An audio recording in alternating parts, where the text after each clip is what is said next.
Bentrovati a tutti.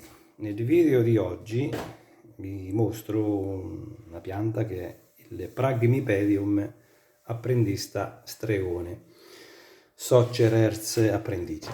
Questo è un Phragmipedium che anche lui è un ibrido primario tra due specie importanti, uno è il Sargentianum e uno è il Longifolium. Sono due Phragmipedium che vivono sempre nella parte del Sud America. Fa parte della scarpetta di Venere e quindi sono sempre piante che vivono lungo paludi, luoghi rocciosi, foreste dove non c'è più di tanta luce, situazioni di grossa umidità, a ridosso di ruscelli, qualche volta hanno radici che stanno completamente sommerse sotto l'acqua, quindi vivono nella parte del Sud America. Mi pare che il Longifolium dovrebbe essere addirittura della Colombia, Perù, dell'Ecuador, mentre il Sargentianum è più del Brasile. Il fiore c'è, però devo salire su parecchio perché praticamente quando l'ho comprata sta pianta non pensavo che si arrivasse a tanto. Adesso un attimo perché devo organizzarmi, siamo ben su alti. Questa è la pianta, questa è la nuova vegetazione che già è pronta per fare nuovo fiore quando l'altro se ne andrà. E dov'è l'altro? L'altro c'è da salire su, perché saliamo su e qui sempre più su.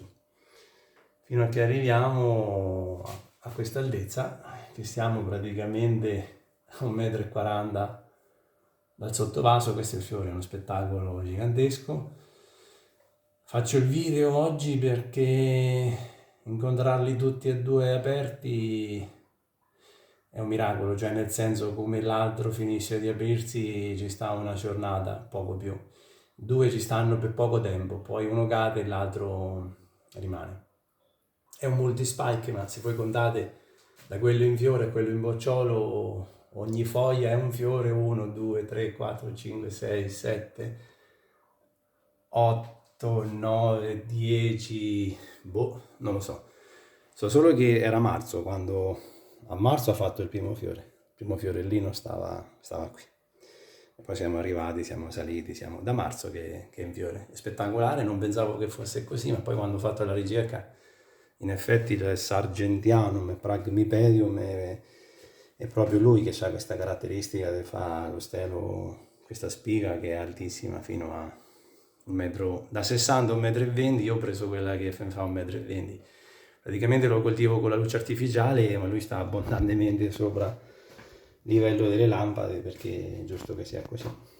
Come lo coltivo? Lo coltivo sempre in inerte, in questo vasetto che è diventato ridicolo rispetto alla pianta, non riesco a inquadrare tutto, perché funziona così. Inerte con l'apillo, con la carbonella, il carbone vegetale, di aglietto, argilla, sta lì anche questo da 2 anni, ho scoperto che meno si toccano e meglio è, perché comunque sia sempre, sono sempre piante, anche se tante volte uno svasa, rinvasa, cambia, però sono piante che quando uno le lascia sta danno il massimo.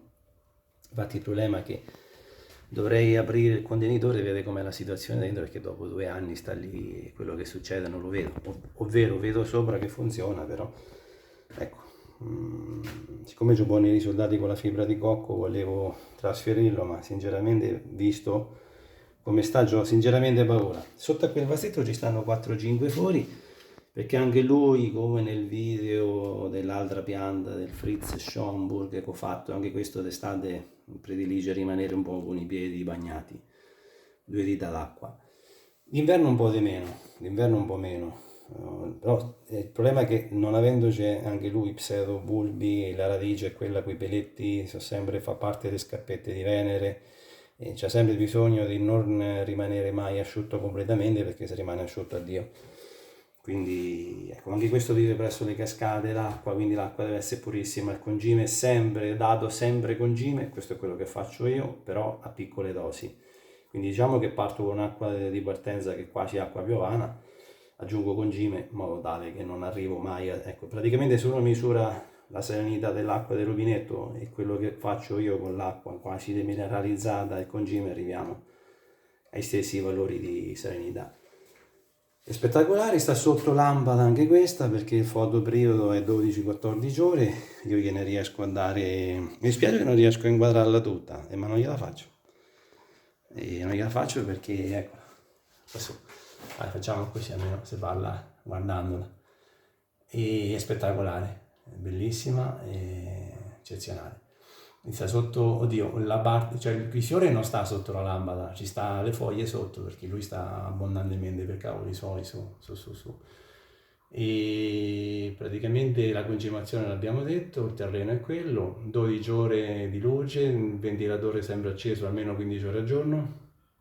Ah, sta su tutte le fioriture che pubblico stanno sulla stessa finestra, finestra a est, sotto lampada artificiale, quindi durante il giorno, sia in estate che in inverno, un po' di sole entra e non entra nelle ore centrali perché praticamente la finestra a est mia arriva al sole fino alle 11 e mezzo, di più no. Però dà ottima soddisfazione, è facile come pianta, tante volte uno ha delle idee preconcette, dice una pianta è facile, una pianta è difficile, con questa mi ci trovo, ma non c'ho un Pragmipedium morto, ne ho ordinato uno da un vivaista, è arrivato non so perché mezzo morto, perché era di importazione, lo sto recuperando, poi ve lo farò vedere, lo sto recuperando sempre in fibra di cocco, sto con braccio alto per cercare di inquadrarlo perché è spettacolare. E con la fibra di cocco sono riuscito a recuperare un altro Pragme, ma mi era arrivato già in partenza con dei problemi, quindi ho cercato di metterlo in zesto. Non so dove devo andare per farvi una foto completa. E questa è la finestra, ecco, e quindi se uno volesse coltivarlo bisogna capire bene. Diciamo prima di fare questo video ho fatto 7-8 prove perché non riuscivo proprio a né trovare una posizione né trovare un modo per potervelo far vedere. Però è carinissimo, dà tanta soddisfazione. Non lo mettete sotto la luce del sole, questo vale un po' per i video che ho fatto anche in precedenza. Dopo un po' a forza di dall'acqua esce il muschietto, quella è una caratteristica. Addirittura dicono che questi Pragmipedium in natura vivono quindi a contatto con i ruscelli. Se vedete i video dell'Ecuador, c'è l'azienda Equacenera che produce Pragmipedium, che li vende, li esporta, fa i video, crescono proprio, le radici stanno all'aria, praticamente stanno attaccate sui pendii, sulle rocce, prendono l'acqua dalla mattina alla sera continuamente sotto doccia e dei periodi dell'anno stanno anche sommerse, ecco perché si può lasciare acqua nel sottovaso. E praticamente sulle radici stesse già nasce il muschio, perché praticamente stanno continuamente piene d'acqua, zoppate d'acqua. Ecco perché diventa facile. Oddio, farle morire perché amo tanta acqua è un po' difficile. Forse potrebbe morire solo perché uno gli dà tanta acqua nel momento che... Poi si vede perché comincia a fare gocce anche la foglia, quando comincia a essere troppa acqua anche la foglia stessa dà segnali che ha difficoltà perché è troppa. È spettacolare, volevo condividerlo perché non so se da marzo siamo arrivati a fine ottobre, non so quando ancora ci saranno, però è una chicca. Grazie di avermi seguito, sto con le braccia alte, ci sentiamo, a presto.